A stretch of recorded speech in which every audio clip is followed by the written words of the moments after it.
هو ايه الموضة الجديدة دي ان البنطلون يبقى مقصوص من تحت ويبان منه 5 سنتي؟ يعني البنات والولاد بقوا بيعملوا كده ليه؟ تعالوا نحكوا ايه الموضة دي وايه كمان حكمها من ناحية الدين، ونختم بنصيحة كلنا محتاجينها.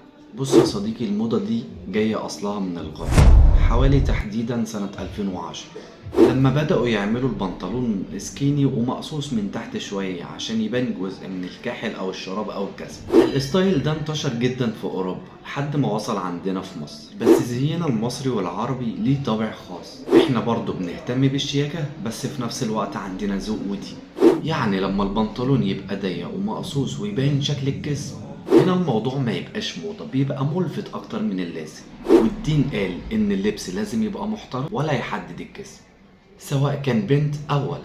فنصيحتي ليك خليك دايما شيك على قدك، خلي لبسك يعكس شخصيتك مش يقلد غيرك. في حاجات بتليق علينا وفي حاجات لا. خليك متوازن ما بين الستايل والاحترام، ساعتها بتكون راقي فعلا. برضه في الاخر الموضة بتروح وتيجي، بس احترامك لنفسك هو اللي بيفضل. اعمل لايك وشاركنا رأيك، هل الموضة دي انت شايفها حلوة ولا مبالغ فيها؟